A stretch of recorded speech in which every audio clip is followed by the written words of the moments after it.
Ayan, dito tayo dadaan. Mahaba-habang ahon pero kinakailangan.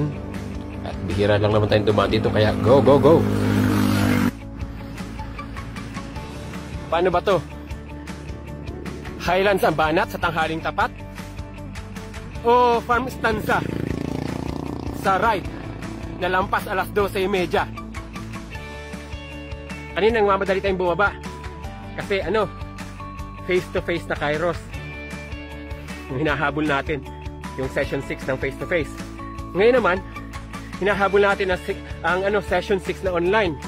Iba naman ang participants, kaya napilitan tayong dito dumaan. Shortcut nga. Anliyaho naman. Nilampasan natin yung daan papuntang farm plate. At pinicturean natin, binidyohan natin itong dalawang kaliko. Yan, nakikita po ninyo mga structures dyan sa taas.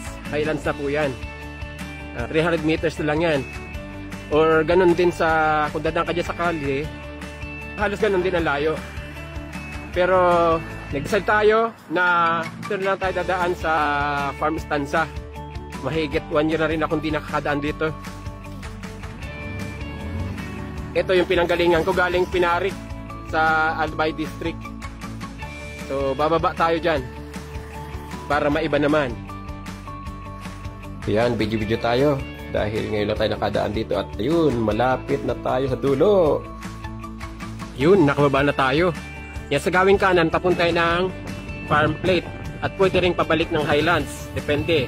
Pwede rin puntang Pinarik sa inakitan ko. Pero ililiko na tayo rin sa kaliwa.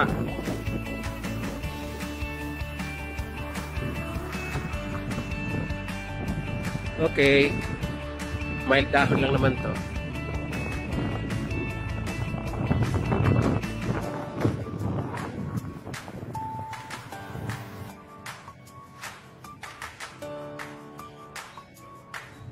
Itong lake, puno na ng lotus. Ang bihira. Kaya tayo ng Green Hills namin. Green Hills din tawag nila eh. Nakalimutan ko pang dalhin yung chest mount. Kaya yan, dihawak muna tayo. Salamat sa lilim. Nanatili sa iyong lilim. Ang bihira, takbong tres. Paano tayo rin sa may Green Hills?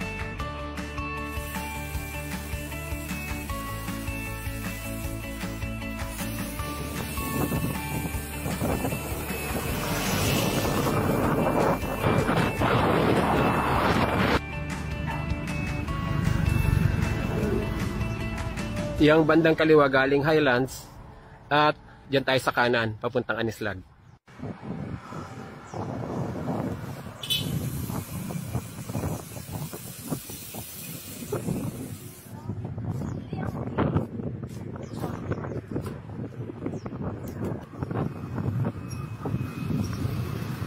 Nag-hit training si Kuya. Nag-hit training si Kuya, oh. Saan kaya ang niya, destinasyon?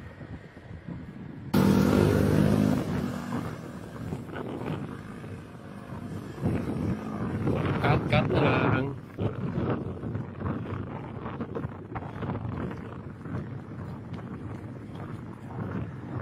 Yang bandang kaliwa, di ko pa natatrayan. Para sa akin, bago pa yan. Kasi last time di pa yung nadadaanan. Ewan ko saan ang labas niyan. Mukhang ahon din.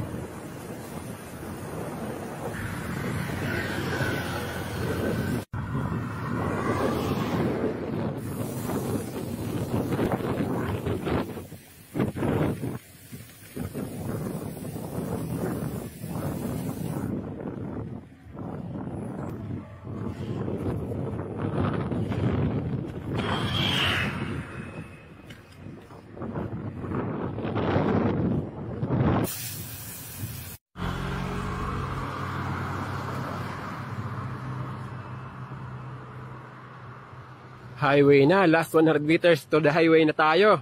Last 5 kilometers na po tayo paakyat ng Anislag.